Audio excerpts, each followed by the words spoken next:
Épisode dans lequel Isaac bénit Jacob montre les faiblesses et les erreurs de la famille des alliances.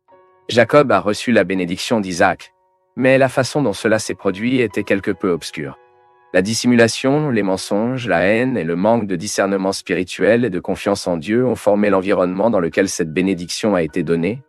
Et dans cette vidéo, nous parlerons exactement de la signification et des implications de cette bénédiction reçue par Jacob, par tromper Isaac. Isaac et Rebecca avaient construit une famille sous la bénédiction du Seigneur. C'est Dieu qui a préparé Rebecca à être la femme d'Isaac, et personne ne doute qu'Isaac et Rebecca étaient l'un des couples les plus passionnés de l'histoire biblique. Au début de la relation d'Isaac et de Rebecca, la Bible montre qu'Isaac intercède pour Rebecca, qui n'a pas pu tomber enceinte. Mais dès que les jumeaux Ésaü et Jacob sont nés, les imperfections de ce couple ont été révélées. Isaac et Rebecca pourraient s'aimer profondément, mais ce n'étaient pas des parents exemplaires. La Bible dit que Isaac aimait davantage Ésaü, tandis que Rebecca aimait davantage Jacob. Mais ce n'était pas une raison pour Isaac et Rebecca d'échouer en tant que parents. Dieu avait des buts différents pour ses enfants, comme nous le lisons dans Genèse 25, 23 et Romains 9, 13. Mais cela ne signifiait pas qu'Isaac et Rebecca n'avaient aucun devoir d'aimer les deux. Il est important de considérer ce contexte parce que lorsque nous lisons sur l'épisode dans lequel Isaac bénit Jacob, nous avons souvent tendance à blâmer Jacob pour son comportement déguisé et menteur. Mais dans cet épisode, tous les membres de la famille Alliance ont fait une erreur. Dans le chapitre 27 de Genesis, la Bible dit que quand Isaac était déjà un homme âgé et très affaibli, il a décidé de donner à son fils Ésaü sa bénédiction avant de mourir. Puis il a appelé Ésaü et lui a demandé d'aller sur le terrain pour prendre un coup pour faire de lui un ragoût. Mais Rebecca a écouté le qu'Isaac avait l'intention de faire et de mettre en pratique un plan pour son fils préféré Jacob pour recevoir la bénédiction au lieu d'Ésaü. Rebecca a ensuite ordonné à Jacob d'amener ses 2 chèvres afin qu'elles fassent un ragoût que Jacob pourrait prendre à Isaac et être béni par lui. Bien qu'Isaac soit un aveugle, Jacob avait peur de le reconnaître, car son frère était très différent de lui. Mais Rebecca a donné à Jacob l'un des vêtements d'Ésaü et a couvert des parties de son corps avec les peaux des chèvres pour qu'Isaac ne le reconnaisse pas. Jacob a ensuite mis le plan de sa mère en pratique et s'est présenté à son père Isaac. En fait, Isaac était suspect, mais avec insistance, Jacob l'a finalement convaincu qu'il était vraiment Ésaü, et les graisses de la terre et l'abondance de blé mono vous servent les gens et les nations à vous. Si, Seigneur, vos frères et les enfants de votre mère vous penchent, ceux qui vous maudissent, et bénis sont ceux qui vous bénissent. Peu de temps après, la Bible dit qu'Ésaü est arrivé de sa chasse. Il a préparé le ragoût comme Isaac avait demandé et se présentait devant lui d'être béni. C'est à ce moment qu'Isaac s'est rendu compte qu'il avait été trompé par Jacob. Ésaü était furieux et a demandé à son père de le bénir aussi. Mais Isaac lui a dit que Jacob avait pris sa bénédiction et rien d'autre ne pouvait être fait. Mais face à l'insistance d'Ésaü sur la réception d'une sorte de bénédiction, Isaac lui dit : « Voici, ta demeure sera loin des graisses de la terre et sans la rosée du ciel. Et par ton épée tu vivras, et ton frère vous servira. Il arrivera cependant que lorsque vous vous libérez, vous serez votre joug de votre cou de votre cou. » Après cela, Ésaü détestait Jacob et prévoyait de le tuer. Lorsque Rebecca a appris l'intention d'Ésaü, elle a convaincu Jacob de vivre à Haran, dans la maison de Laban jusqu'à la colère de Ésaü a été oubliée. Dans cet épisode troublé, nous voyons certaines caractéristiques des personnes qui y étaient impliquées. La première chose que nous pouvons identifier ici est le manque de discernement spirituel pour Isaac. Dans le texte où Isaac bénit Jacob, nous identifions facilement Isaac comme la première victime de l'intrigue de Rebecca et Jacob. Premièrement, Isaac a refusé de comprendre le but du Seigneur en bénissant le fils mineur et non le plus grand. Il a essayé de mettre son choix personnel au-dessus du choix divin. Le but de Dieu était de bénir Jacob, mais Isaac pensait qu'il pouvait anticiper le Seigneur et bénir celui qui était son fils préféré. Ensuite, au moment où Isaac a béni Jacob, nous pouvons voir qu'il a confié plus dans sa propre signification qu'envers Dieu. Mais le problème est que ses sens ont échoué, et, dans sa conception, il a finalement béni la mauvaise personne. Le texte biblique dit qu'à cette époque, Isaac était déjà aveugle. Mais dans cet épisode, le plus gros problème d'Isaac n'était pas sa cécité physique, mais sa cécité spirituelle. Si Isaac manquait le discernement spirituel, Rebecca manquait de sagesse. Dans le livre des Proverbes, la Bible dit que la femme sage construit sa maison, mais la stupide la frappe de ses propres mains. En ce qui concerne le maintien de l'harmonie chez elle, elle n'était certainement pas une femme sage. Elle n'était pas une mère qui aimait tous ses enfants aussi. De cette façon, elle n'était pas un exemple pour son mari qui s'accrochait à un enfant plus que l'autre. En fait, Rebecca a également choisi son fils préféré et a laissé la rivalité diviser sa maison. De plus, Rebecca n'était pas une mère pacifiée qui a rassemblé ses enfants pour résoudre les conflits entre eux. En fait, elle s'est avérée être une femme qui a écouté. Quand Rebecca a entendu qu'Isaac donnerait la bénédiction à Ésaü, elle ne cherchait pas à le faire prendre conscience qu'il s'agissait d'une décision erronée. Avant, elle a simplement tourné le dos et a comploté un plan pour tromper son mari. À ce stade, Rebecca a également montré son manque de foi, car elle n'avait pas confiance que Dieu pouvait bénir ses choisis sans son interférence. Le comportement de Rebecca a créé un très gros problème au sein de sa famille qui lui a coûté très cher. À la suite de leur plan, leurs 2 enfants sont devenus des ennemis mortels. Pour une bonne mère, il doit certainement être terrible de voir un fils contre un autre. Donc, sans aucun doute, en tant que mère, Rebecca a été désapprouvée. Ensuite, lorsque la crise a augmenté, Rebecca n'a pas essayé de résoudre la situation de la meilleure façon. Peut-être aurait-elle pu prendre son erreur et rechercher la réconciliation de sa maison. Mais au lieu de cela, elle a choisi de séparer les 2 frères, renvoyant Jacob, tandis qu'Ésaü était en colère. Oui, Jacob a dû aller à Haran pour trouver une femme entre son païen pour ne pas faire la même erreur que son frère qui a épousé les filles des Cananéens. Cependant, le plan de Rebecca était que Jacob prendrait à quelques jours de chez lui jusqu'à ce qu'elle le cherche à nouveau. Mais à peine, elle savait que ces quelques jours deviendraient longtemps et qu'elle ne reverrait plus jamais son fils préféré. Si Isaac manquait le discernement spirituel, si Rebecca manquait de sagesse, Jacob manquait d'honnêteté. Jacob a reçu la bénédiction d'Isaac, mais n'était pas digne d'elle. Oui, il est vrai que dans ce contexte, au sein de la lignée d'alliance, la bénédiction d'Isaac était aussi la bénédiction du Seigneur. Et aucun homme ne mérite la bénédiction divine par ses propres mérites. Mais celui qui reçoit la bénédiction du Seigneur vit conformément à elle est espéré. Mais dans la vie de Jacob, c'était toujours une réalité très éloignée. Lorsque Rebecca a proposé son plan rusé à Jacob, il n'a pas refusé de participer à lui. En fait, Jacob n'était pas inquiet pour savoir si ce plan était correct, mais s'est avéré se soucier de savoir si le plan fonctionnerait. Il n'avait pas peur d'être malhonnête envers son père, mais avait peur d'être découvert et puni par lui. Quand il était avant Isaac pour être béni, Jacob a montré que son caractère était très éloigné de la volonté de Dieu. Il a menti sans pitié alors qu'il déshonore son père. Lui a même impliqué Dieu lui-même dans ses mensonges. C'est vrai, quand Isaac soupçonnait la vitesse à laquelle il a trouvé le supposé combattant utilisé dans le ragoût, Jacob a déclaré que Dieu lui avait fait trouver ce combattant rapidement. Jacob a pu utiliser le nom de Dieu pour cacher son péché. Le nom Jacob peut signifier qu'il est en talon et, positivement, peut transmettre le sens de quelqu'un qui est sauvegardé par Dieu. Mais ce même nom peut également être compris négativement et avoir un sens hostile, indiquant une personne qui poursuit et remplace une autre personne. Il était dans ce dernier sens qu'Ésaü a interprété le nom Jacob comme un nom très approprié pour un trompeur. Mais les attitudes de Jacob ne passeraient pas inaperçues. Celui qui a utilisé les astuces et la tromperie à l'intérieur de la maison de son père aurait amère l'expérience d'être durement trompé dans la maison de son père. À la charge, jusqu'à ce que Dieu ait façonné son caractère. Ensuite, nous avons vu que pour Isaac manquait de discernement spirituel, Rebecca manquait de sagesse et Jacob manquait d'honnêteté. Mais était-il une simple victime de chaque situation? Bien sûr que non. Pour Ésaü, le zèle pour les choses de Dieu manquait. Si, dans cet épisode dans lequel Isaac a béni Jacob, Jacob était un homme cruel et malhonnête, Ésaü était également faible et profane. En fait, avant même de perdre sa bénédiction, Ésaü s'est avéré être quelqu'un qui n'avait pas de zèle avec les choses de Dieu.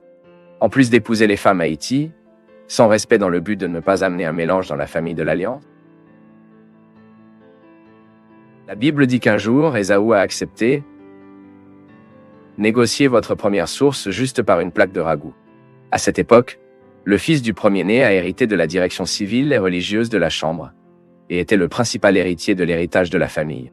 Mais dans la famille d'Abraham, cela était particulièrement important, car la bénédiction du Seigneur était la partie fondamentale de l'héritage de cette famille. Ainsi, en n'évaluant pas son droit d'aînesse, Ésaü n'a pas non plus apprécié la promesse de Dieu non plus. Même dans cet épisode, le texte biblique ne se termine pas en disant que Jacob a trompé son frère Ésaü, mais finit par dire qu'Ésaü n'a pas tenu compte de son droit de premier-né, comme nous le lisons dans Genèse 25, 34. Par conséquent, quand Ésaü n'a pas réussi à recevoir la bénédiction de l'alliance par Isaac, en fait, il s'était déjà révélé être une personne incrédule qui n'avait aucune considération pour les promesses du Seigneur. La preuve de cela est qu'il a vu l'erreur de son frère et le détestait pour cela, mais n'a jamais reconnu sa propre erreur afin qu'il puisse regretter le regret vraiment. Le faux regret démontré par Ésaü n'était rien de plus que des remords. Il n'a pas regretté la manière méchante en traitant l'alliance de Dieu, mais a regretté d'avoir perdu les avantages de cette alliance. Pour tout cela, l'écrivain hébreu du Nouveau Testament identifie Ésaü comme un homme profane. La vérité est que Ésaü voulait la bénédiction de Dieu, mais je ne voulais pas être le genre d'homme que Dieu pourrait bénir. Mais la bonne nouvelle est que malgré toute cette séquence d'erreurs, ce scénario en décomposition dans la famille de l'Alliance, le but de Dieu n'était pas frustré. Le texte biblique dans lequel Isaac bénit Jacob est une preuve claire que Dieu remplit son objectif souverain malgré les échecs humains et les faiblesses. Souvent, Dieu fait le mal que son conseil prévaut. Il est vrai qu'Isaac, Rebecca, Jacob et Ésaü ont tous fait une erreur et ont agi de manière dégoûtante. Mais il est également vrai que c'était par Isaac, un héros de la foi, qui manquait de vision spirituelle à la fin de sa vie. C'était à travers de Rebecca, une femme qui n'a pas réussi à construire sa propre maison. Et que c'est par Jacob, un homme à qui il manquait d'honnêteté, que Dieu a établi une nation, oui, aussi imparfaite, mais à travers elle, celle qui est absolument parfaite est venue dans le monde. En Jésus-Christ, le grand descendant d'Abraham de la lignée d'Isaac et Jacob. Les promesses de l'Alliance sont pleinement accomplies.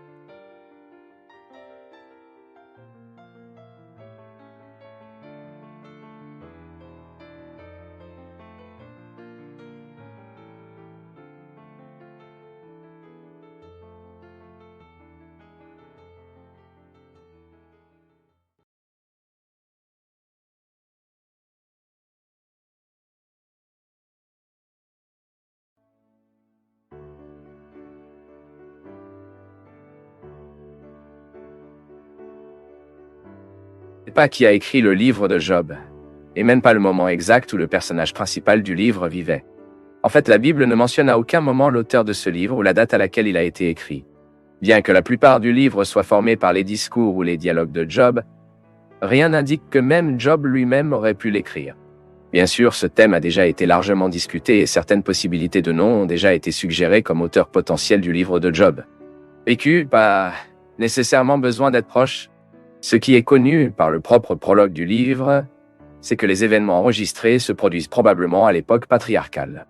Ainsi, l'auteur du livre de Job peut tous deux l'écrire à un moment très éloigné, ainsi que l'écrit à une date ultérieure, utilisant un ancien matériel pour la recherche et composition de son travail, y compris le dossier écrit et la tradition orale. Des suggestions de dates probables pour que l'auteur ait écrit le livre de Job s'étend avant la saison de la mosaïque à la période post-exil.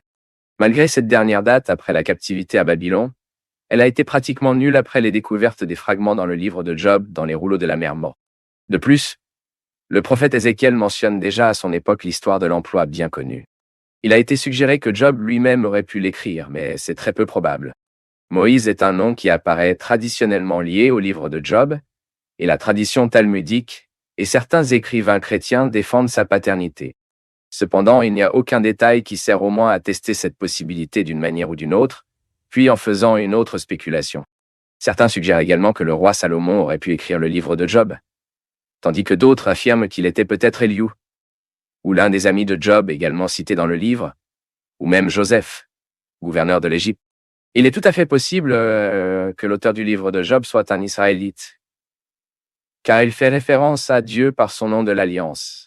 Ceux qui contestent cette possibilité s'accrochent au fait que ce nom est rarement mentionné, en plus qu'il n'y ait aucune mention des coutumes juives caractéristiques, et que l'endroit où l'histoire est passée est nous, un pays de l'Est. D'un autre côté, le livre de Job a été accepté comme canonique, faisant partie de la littérature sacrée d'Israël, qui suggère fortement que son auteur était, en fait, un Israël.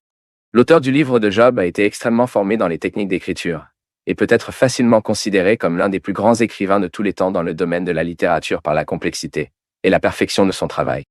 De nombreux chercheurs considèrent le livre de l'emploi comme le poème le plus remarquable de l'histoire. Il est possible que l'auteur de Job ait beaucoup souffert de sa propre vie, ou du moins ait eu un contact très étroit avec une souffrance intense au point de transmettre avec une sensibilité unique à la souffrance du caractère historique, décrit dans le livre. Lorsque nous parlons de qui a écrit le livre de Job, nous devons également mentionner que de nombreux chercheurs considèrent que le livre a peut-être eu plus d'un auteur. Ainsi, ces interprètes comprennent généralement que le contenu principal du livre a été écrit par un auteur particulier, mais certains extraits ont probablement été ajoutés plus tard à l'œuvre originale. Bien sûr, sur la base des informations qui ont en quelque sorte enrichi les détails du récit du livre. En tout cas, compte tenu du thème, du style, de la langue et de la théologie présents dans le livre, il est tout à fait possible que la forme finale du livre de Job ait été composée dans une période près de Salomon, entre 970 et 586, avant JCR. Anonyme pour nous, l'auteur du livre de Job était probablement un homme sage qui a vécu pendant cette période et a joué une certaine connaissance en Israël. Cet illustre inconnu, divinement inspiré, a utilisé des sources anciennes pour signaler l'histoire d'un homme remarquable nommé Job. Ainsi, nous pouvons conclure que seul Dieu sait vraiment qui a écrit le livre de Job. Le lien est dans la description de la vidéo. Sur notre site web, vous pourrez accéder aux biographies de nombreux personnages bibliques ainsi que des centaines d'autres études de divers sujets. Profitez également de l'occasion pour télécharger notre application officielle gratuitement et recevoir toutes nos études sur votre téléphone.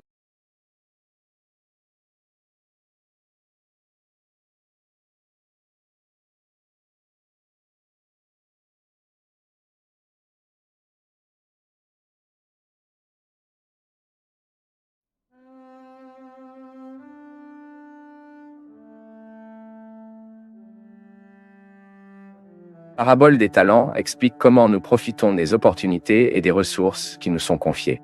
Dans la parabole qui y est inscrite dans le chapitre 25 de Matthieu, entre les versets 14 et 30, le Seigneur Jésus a comparé le royaume des cieux à un homme qui, lorsqu'il a sorti du chemin, a appelé ses serviteurs et leur a confié ses biens. À un serviteur que l'homme a donné 5 talents, un autre serviteur qu'il a donné 2 talents, et un autre serviteur a donné 1 talent. Chacun qu'il a donné selon ses capacités. Dans la parabole, Jésus le rend très clair. Puis cet homme riche est venu du voyage. Et puis le Seigneur Jésus dit que ce serviteur qui avait reçu l'autre serviteur qui a reçu 2 talents de même à gauche a appliqué ces 2 talents et a réussi à les multiplier, remportant 2 autres talents. Mais le serviteur qui a reçu un seul talent, qu'a-t-il fait? Il est parti, a creusé un trou dans le sol et a caché l'argent, le talent que votre Seigneur lui a confié. Après une longue période, le Seigneur de ses serviteurs est revenu pour frapper des comptes avec eux. Et ce qui avait reçu 5 talents a apporté les 5 autres talents et dit, « Le Seigneur m'a fait confiance à 5 talents. » Voir, j'ai gagné 5 autres talents. Et le Seigneur a répondu à ce serviteur, « Très bien, bon serviteur et fidèle. Vous étiez fidèle à little, et je vous mettrai à propos du beaucoup. Venez participer à la joie de votre Seigneur. » Et puis, le Seigneur de ce... Enfin est venu ce serviteur qui avait reçu un seul talent, et j'ai dit à ton patron, « Je savais que le Seigneur est un homme sévère, qui récolte où il ne prévoyait pas, et ne rejoint où il ne se trahit pas. Donc peur, je suis sorti à cacher votre talent sur le sol. Alors maintenant, prenez ce qui vous appartient ici. » Mais le patron de ce serviteur lui a répondu, « Vous êtes un serviteur mauvais et négligent? Saviez-vous que je l'ai mis là où je n'avais pas prévu et où je n'ai pas couché? Vous auriez donc dû faire confiance à mon argent au banquier, afin qu'à mon retour, au moins j'ai reçu des intérêts. » Et puis ce patron a ordonné que le talent de ce serviteur lui ait été retiré et a été livré au serviteur qui a multiplié les 5 talents et avait maintenant 10 talents. Et puis le Seigneur Jésus conclut la parabole en disant, « Pour qui il a, le plus sera donné et aura en grande quantité. Mais pour ceux qui n'ont pas, même ce qui sera pris et lancé le serviteur inutile dans l'obscurité où il y aura des dents et broyages. » Eh bien, la première chose que nous pouvons comprendre ici est le contexte dans lequel Jésus a dit sa parabole. Jésus a déclaré la parabole des talents au cours de sa dernière semaine, avant d'être tué là-bas au calvaire.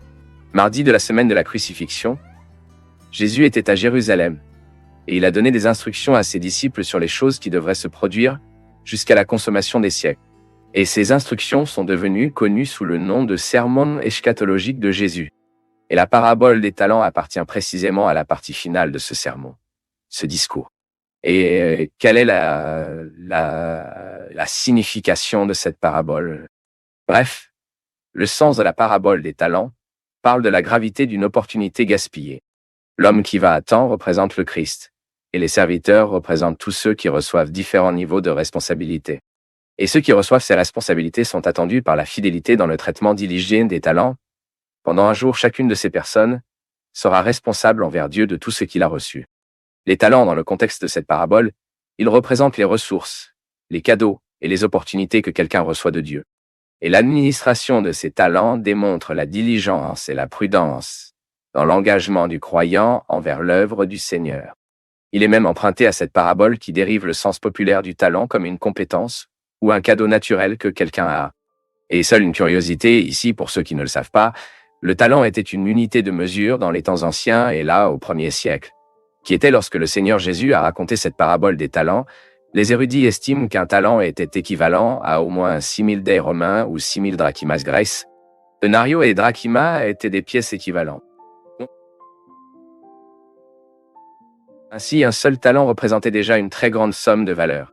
C'est pourquoi le serviteur qui a reçu un talent, un seul talent, il y a des gens qui même, c'est même pitié de le faire, non? Pauvre. Il n'a reçu qu'un seul talent. Mais en fait, un talent était déjà équivalent au salaire d'au moins 6000 jours. Puis le Seigneur, le patron, dans cette parabole, il confia une grande richesse à ses serviteurs. Très grand. Car un seul talent était déjà une valeur qui, généralement, un travailleur ordinaire ne pourrait jamais rassembler tout au long de sa vie professionnelle. Eh bien, suivant ici, que pouvons-nous en apprendre? Nous pouvons apprendre que les vrais disciples du Christ sont fidèles. Ce sont de bons gardiens de ce que le Seigneur leur a confié, même s'ils sont fructueux à des degrés différents, selon les talents qu'ils ont reçus. Et le mauvais serviteur est un serviteur irresponsable et infructueux. Même lui démontre de ne pas connaître son Seigneur, n'ayant aucune sorte d'intimité avec lui. À tel point que le mauvais serviteur voit son Seigneur comme un tyran, en tant que personne qui a besoin de ce qu'il n'a pas le droit d'exiger, c'est-à-dire qui récolte où il ne plante pas, et que, de le fait, indique qu'il ne connaît pas son Seigneur. Et en appliquant de manière pratique ici, nous pouvons dire qu'il n'a pas l'expérience régénérante. Et le jour du jugement, ce type de serviteur sera démasqué et détruit. C'est ce que le Seigneur Jésus dit dans la conclusion de la parabole, que le serviteur inutile sera jeté dans l'obscurité où il y aura des dents de pleurs et de broyes.